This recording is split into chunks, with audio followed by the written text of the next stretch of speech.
Bonjour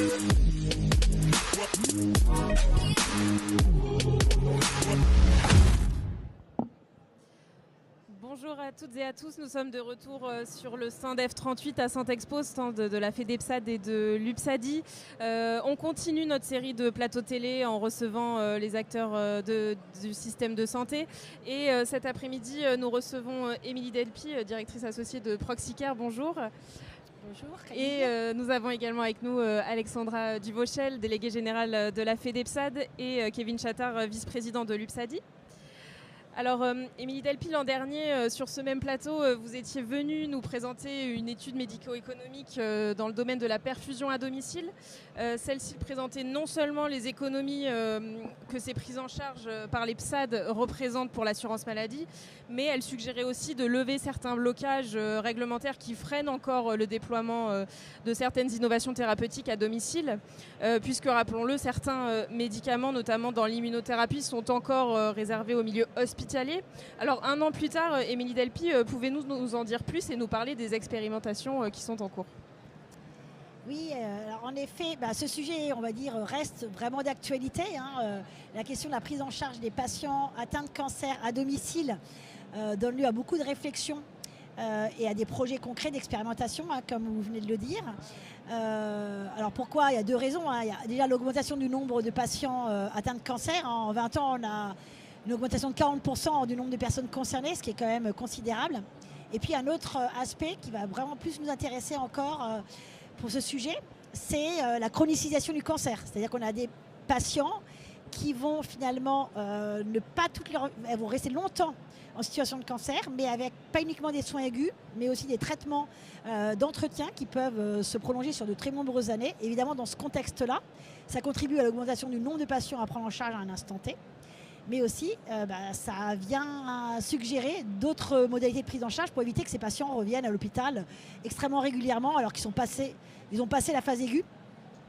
Donc on a effectivement pas mal d'acteurs qui réfléchissent à ces projets-là. Évidemment, les prestataires de santé à domicile, encouragés par l'étude de coûts qu'on a évoquée l'an dernier et qui a retenu quand même pas mal l'attention des pouvoirs publics, aussi travaillent sur le sujet. Alors clairement, un an après, on vient confirmer qu'on a quand même deux obstacles pour l'instant majeurs pour arriver à complètement enclencher l'expérimentation. Le fameux obstacle réglementaire que vous évoquiez, c'est-à-dire qu'on a encore des médicaments qui sont évidemment en statut de réserve hospitalière. Donc ça, c'est vraiment quelque chose à déverrouiller, en tout cas obtenir une dérogation à minima pour passer à la phase active.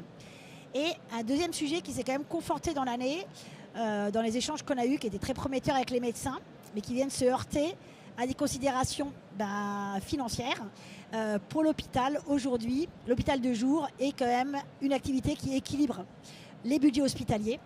Et nombreux sont les directeurs d'hôpitaux qui ont un peu peur de lâcher, on va dire, la proie pour l'ombre et donc de prendre le risque soit d'une baisse d'activité qui est quand même assez illusoire, voilà, mais en tout cas potentiellement une baisse de ressources financières, mais qui est finalement, en ce qui nous concernant en termes d'impression, elle aussi illusoire. Pour autant, c'est aujourd'hui une difficulté qui empêche d'avancer un petit peu plus vite pour l'instant. Alexandra Duvauchel, en quoi c'est important justement ces expérimentations pour donner à voir le bénéfice en fait, du recours au PSAD sur ces parcours ? Vous venez de le dire, pour donner à voir. En fait, c'est faire la démonstration qu'en réalité, la prise en charge sécurisée, experte, selon des protocoles de soins parfaitement définis, est tout à fait possible dans le cadre d'une prise en charge en immunothérapie, tout à fait sécurisée, avec les professionnels de ville que sont les infirmiers libéraux et les infirmiers prestataires de santé à domicile, qui sont par ailleurs formés spécifiquement à ces modes de prise en charge, en lien permanent avec les services d'oncologie. Et donc, je dirais que les blocages aujourd'hui que nous rencontrons sont malheureusement pas inhérents à une volonté ou à une velléité que pourraient avoir les services, les médecins et même les patients, mais simplement des craintes peut-être un peu évidemment économiques, mais un peu illusoires, comme tu le soulignais. Donc c'est effectivement faire la démonstration au pouvoir public que ça marche, que c'est pertinent, que c'est efficient, que c'est économique donc, et surtout pour les patients qu'il n'y a aucune problématique à cela. Kevin Chatter, justement, ces blocages, est-ce qu'ils viennent aussi du modèle de financement du système de santé, tout simplement, et du modèle de financement de l'hôpital qui encourage peut-être pas assez à développer ces prises en charge à domicile? Probablement. Après, je pense qu'aussi ça vient aussi de méconnaissance des parcours de soins à domicile. Ça vient aussi d'obstacles, des fois, des étiquettes qu'on met sur des professionnels. Quand on veut changer un peu les codes, quand on veut innover dans le monde de la santé, c'est quand même très compliqué parce qu'effectivement, il faut d'abord passer par les protocoles et la validation médicale. Puis après, il y a la question économique qu'on vient d'évoquer. Il ne faut pas que ça perturbe le schéma économique des établissements. En fait, ça fait tellement d'aléas pour que, in fine, quelque chose qui paraît être du bon sens pour tout le monde et pour les acteurs, et surtout pour les patients, ne se retrouve pas dans le domicile. Donc c'est vrai que c'est des fois un peu frustrant, mais on va essayer de dépasser ces obstacles. Alors au-delà des bénéfices pour les patients atteints de cancer qui peuvent ainsi être soignés dans leur lieu de vie, ces prises en charge elles permettent aussi de limiter le coût pour l'assurance maladie. L'étude le mettait bien en avant. Et en quoi ces prises en charge elles constituent un levier d'efficience et de pertinence? Alors effectivement, nous, l'année dernière, on avait plutôt travaillé beaucoup sur la question de l'impact financier direct, puisque en modélisant une prise en charge hôpital achat des villes, en mettant en évidence sur le mélanome et sur le cancer bronchique non à petites cellules, les cancers pulmonaires, qu'on pouvait avoir une économie entre 25 et 40% en fonction des cancers et de la durée des parcours. C'est ce coût direct, mais en réalité, il ne faut pas que ça soit traduit comme une baisse des ressources pour l'hôpital, parce qu'en réalité, à aucun moment, on imagine, notamment au regard de l'augmentation du nombre de patients, qu'on va vider les HDJ. Et je pense que ce n'est pas du tout l'objet.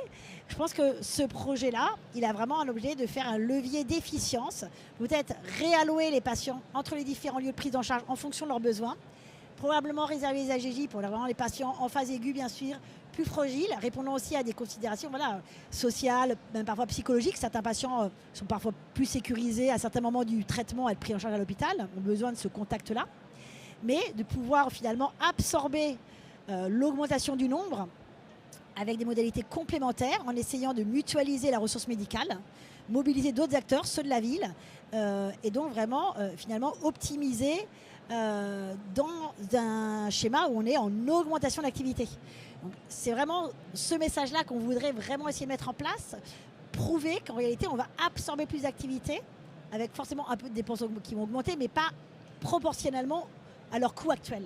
Et Alexandra Duvauchel, de par la présence d'EPSAD sur l'ensemble du territoire, ce sont des acteurs à mobiliser pour absorber justement cette augmentation des besoins? Oui, tout à fait. Et en réalité, tout est d'une question de complémentarité et de gradation.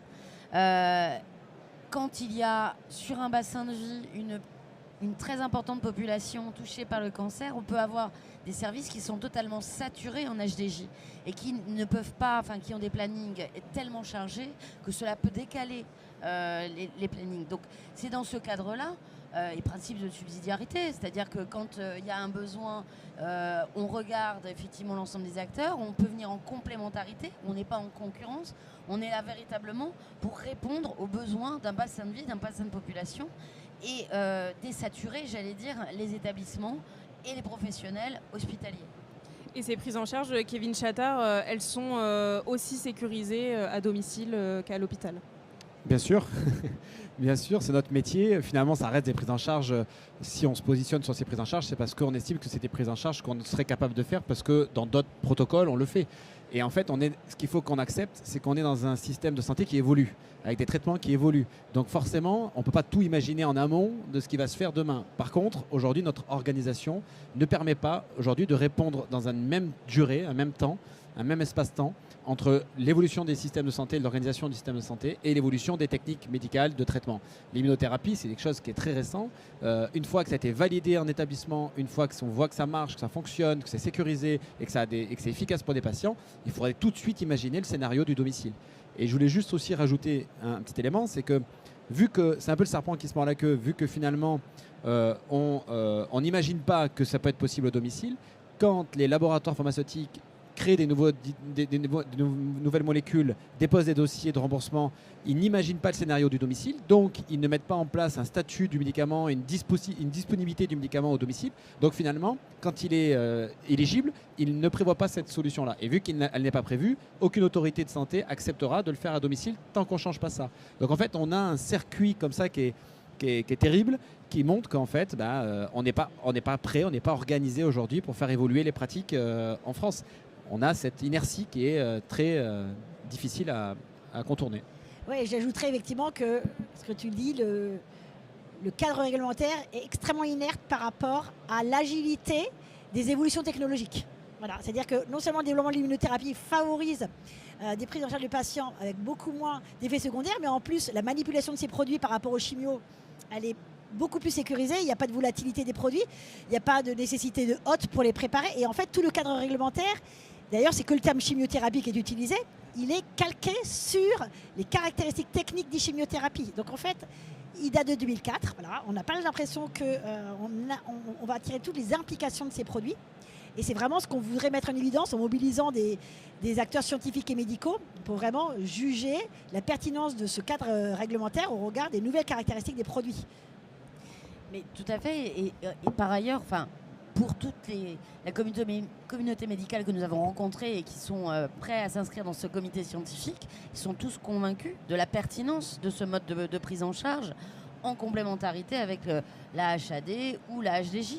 Et c'est pour eux quelque chose tout aussi adapté que ce qui est fait aujourd'hui. Donc allons vers ce déblocage, j'allais dire presque psychologique, au-delà du blocage purement administratif, et faisons la démonstration que ça marche tout aussi bien.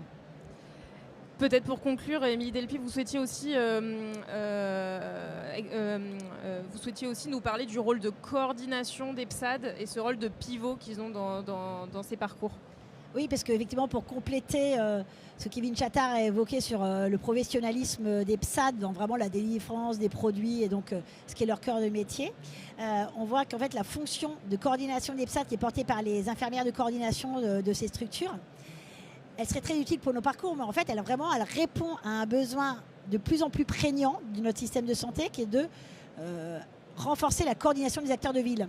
Aujourd'hui, l'idée que l'hôpital elle commence à prospérer, mais en ville, tout le monde est à la recherche de la structure ad hoc. Et moi, le message que je voudrais passer, c'est que aujourd'hui, on semble avoir une espèce de concurrence des visions, certains qui mettent en évidence le rôle des CPTS, d'autres des dispositifs d'appui à la coordination. Je ne pense pas qu'il faille mettre en concurrence. La coordination, elle se fait à plein de niveaux, dans plein de domaines différents. On doit coordonner l'offre, on doit coordonner les parcours à différents niveaux. Et moi, je suis vraiment convaincue que les PSAD, de par leur capacité à mettre en place des organisations industrielles mutualisées, avec vraiment une très grosse agilité, notamment au regard des outils, grâce à l'habitude de travailler avec ces professionnels, les IDEC, en leur sein, peuvent prendre leur place parmi les acteurs qui ont vocation demain à venir améliorer la coordination de l'offre de soins en ville. Merci Émilie Delpy et merci à tous les trois pour cet échange. Vous pourrez le retrouver sur la chaîne YouTube La Télé des PSAD et retrouvez-nous également en direct sur le plateau, sur le stand F38 à Santexpo. Merci à tous de nous avoir écoutés.